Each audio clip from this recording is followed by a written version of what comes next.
మీ అమ్మని ఎన్నిసార్లు కొట్టినా? చాలాసార్లు కొట్టినా. నేను ఎప్పుడైనా కొట్టినానా? కొట్టేదాకా తెచ్చుకో. Watch our film Raju vs. Zambai with extended cut, streaming now only on ETV Win.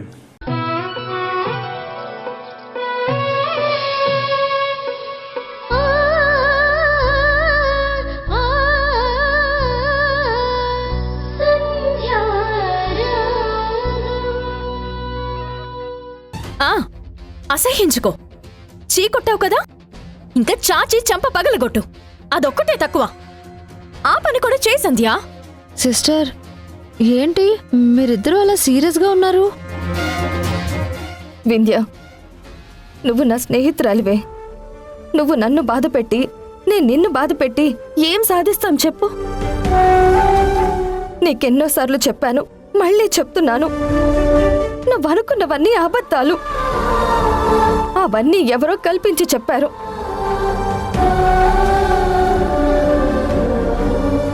నువ్వు వాళ్ళ మాటలు పట్టించుకుని ఏవేవో ఊహించుకుంటున్నావు. ఈ టైంలో నువ్వు ఈ విధంగా రియాక్ట్ అవుతావని నేను అస్సలు ఎక్స్పెక్ట్ చేయలేదే. రోజు రోజుకి అందరూ నిన్ను ఇష్టపడే పరిస్థితి నుంచి ద్వేషించే పరిస్థితికి వెళ్ళిపోయావు.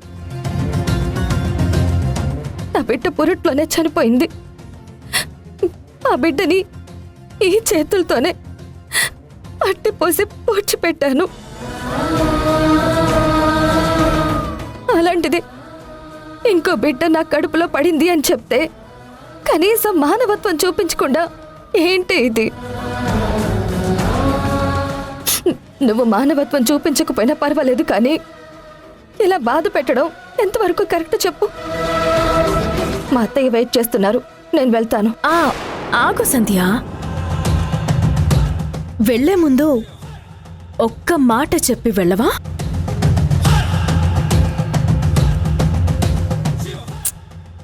ఒక్క మాట. తర్వాత నీ జోలికి నేను రాను. ఏం చెప్పాలి? నువ్వు ప్రెగ్నెంట్ అవడం నాకు ఆనందంగానే ఉంది. నిన్ను గట్టిగా హగ్ చేసుకుని కాంగ్రాట్స్ చెప్పాలని కూడా నాకుంది. కాకపోతే చిన్న డౌట్. ఏంటది? నిజంగా నీ కడుపులో పెరుగుతున్న బిడ్డకి తండ్రి నీ భర్త లేదా నా భర్త? వింధ్య, వింధ్య,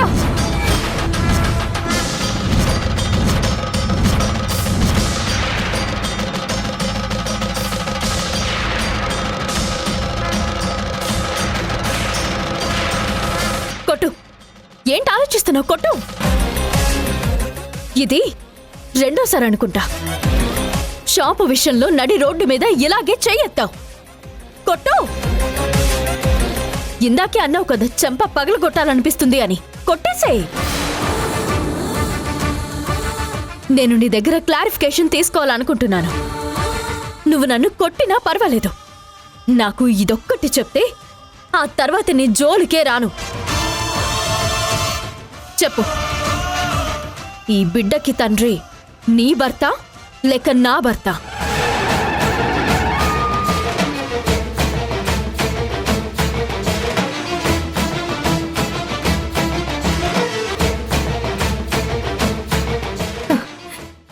ఇన్నాళ్ళు నేను దిగజారిపోతున్నాను అని పెద్ద పెద్ద మాటలు మాట్లాడేదానివి కదా. దిగజారిపోయింది నేను కాదు, నువ్వు. ఎలా ఉండేదానివి, ఇప్పుడు ఎలా ఉంటున్నావు? అసలు నీకు అసహ్యంగా అనిపించట్లేదా? చూడు, నేను తప్పు చేస్తున్నాను అంటున్నావు కదా, మరి నువ్వు కూడా ఆడదానివే కదా. నువ్వు కూడా ఇలాంటి తప్పే చేస్తున్నావా?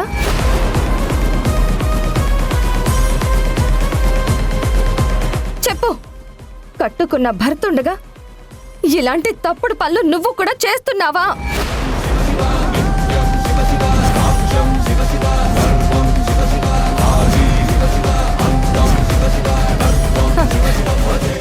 నీదేమో వ్యక్తిత్వం, నాది కాదా? నువ్వేమో పతివ్రతవి, నేను తప్పుడు అమ్మాయిని. ఇద్దరం ఒకే ఊర్లో కలిసి మెలిసి పెరిగాం. నేను తప్పు చేసేదాన్నే అయితే నువ్వు కూడా తప్పు చేస్తున్న దానివే కదా.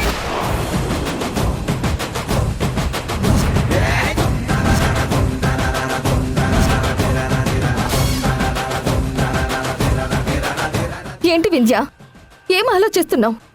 మాట్లాడు. అన్యాయంగా ఇలాంటి మాటలు మాట్లాడితే అది నీకు నీ కుటుంబానికి మంచిది కాదు. ఖచ్చితంగా అది నీకు ఎఫెక్ట్ చూపిస్తుంది.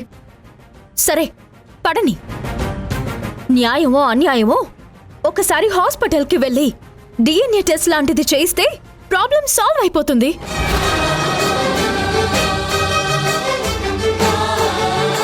నా అనుమానం కూడా క్లియర్ అయిపోతుంది. పద. వదులు.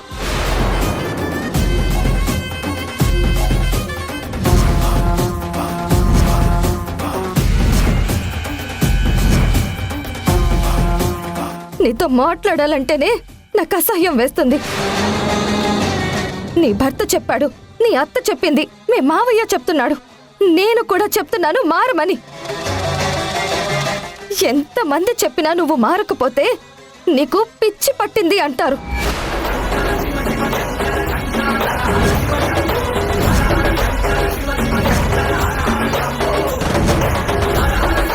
సొసైటీ మొత్తం నిన్ను పక్కన పెడుతుంది.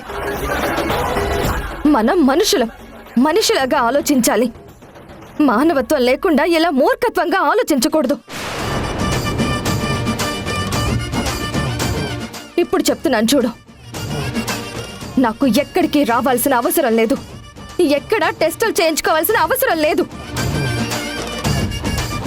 నా నిజాయితీ నీ దగ్గర నిరూపించుకోవాల్సిన అవసరం అంతకన్నా లేదు. నువ్వు నమ్మినా నమ్మకపోయినా ఈ బిడ్డ నా బిడ్డ.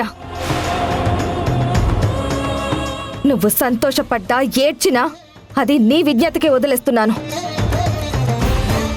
ఇన్నాళ్ళు నన్ను నా భర్తని ఏడిపించావు. ఇప్పుడు నా బిడ్డ పైన నిందలేస్తానంటే ఎట్టి పరిస్థితుల్లోనూ క్షమించను. మారితే మనిషిగా మిగులుతావు. మారకపోతే పశువుకి నీకు తేడా ఉండదు. గుర్తుపెట్టుకో.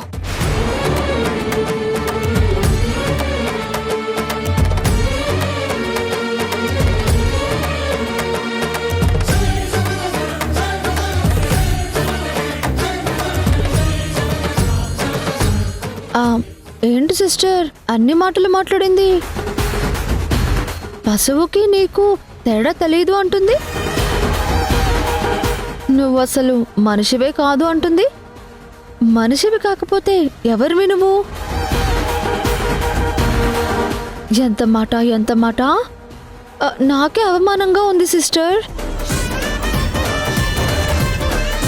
నిజంగా ఆవిడే నిజాయితీ పర్రాలైతే నువ్వు చెప్పినట్టు టెస్ట్లన్నీ చేయించుకుని తనని తాను ప్రూవ్ చేసుకోవచ్చు కదా.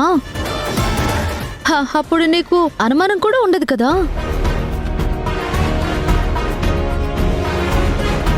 ప్రూవ్ చేసుకోకుండా తప్పించుకుంటూ నువ్వు మనిషివా పశువా అని నిన్నే అడుగుతుందంటే దానికి అర్థమేంటి? ఎస్కేపింగే కదా.